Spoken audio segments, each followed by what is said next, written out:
Hi, this is Teddy Burris, and this is month 7 of our conversations. And this month we're going to talk about confidence in our workplace.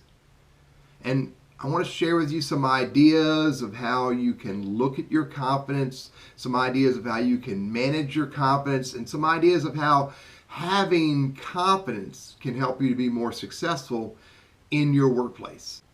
So first of all, let's talk a little bit about what confidence is. Confidence is a state of mind. Confidence is believing that we have the ability, or we can create the ability to make things happen, to do things, to be successful. And again, because it's a state of mind, confidence as a state of mind, then we have to nurture and develop and feed our confidence all the time. State of mind is not something we can put out there and expect it to last, unless we're willing to invest in, again, nurturing it, growing it, and creating beyond where we are today. Confidence is something we have to work on daily. One of the ways that we can work on our confidence is by being positive. Norman Vincent Peale wrote the book Power of Positive Thinking a long time ago. And when I first read it at the request of my parents, it didn't make sense to me. Then I read it years later and it made a little bit more sense. Then I read it again and now I get it. The power of positive thinking. It doesn't mean we have to be over and above and beyond reality, but we have to be positive with our thoughts. We have to be positive with our words. We have to be positive with our words and our thoughts about ourselves if we're going to grow our confidence and achieve what we're trying to achieve in life.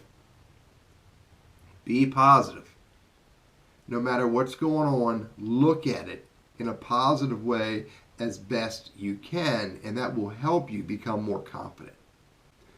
Another aspect of our confidence is that we can become more confident when we focus on our strengths.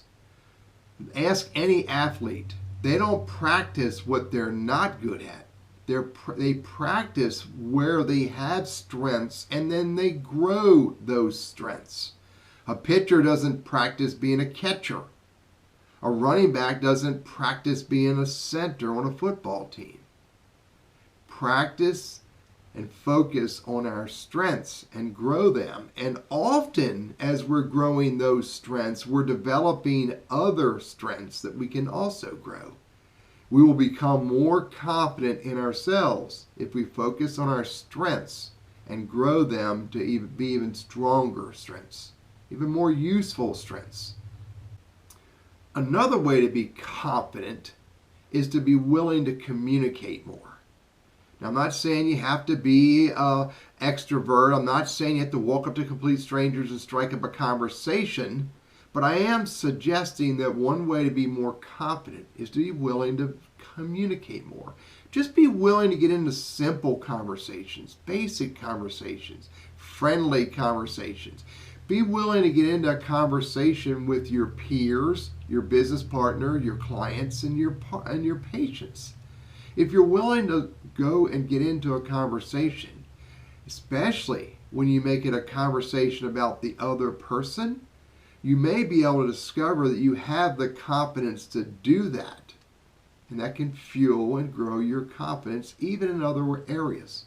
Another article I read a while back talked about one way to become more confident is to get involved in more open-ended conversations. Ask open-ended questions. It's really an interesting dynamic when you get in a conversation with someone and you ask them questions beyond yes and no. Ask them questions about how did you overcome that? How did you figure that out? Explain to me, if you would be so kind, about why you think that way. Or how does that make you feel?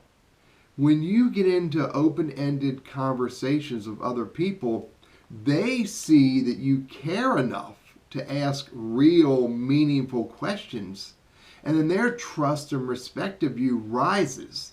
And it is really a very powerful, again, dynamic that when their trust and respect rises, They want to be in more conversations with you. When they want to be in more conversations with you, your confidence rises.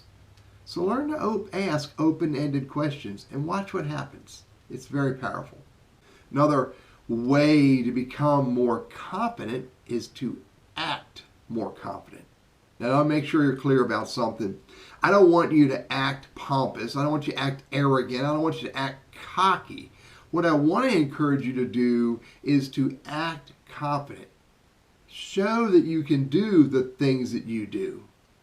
Let the other person realize through your actions and your words that you believe in yourself doing the things that you do. When you act confident, others again will trust and respect you more, and then again it echoes back to you and helps fuel and grow your confidence. The first part of this month's session on confidence in our workplace.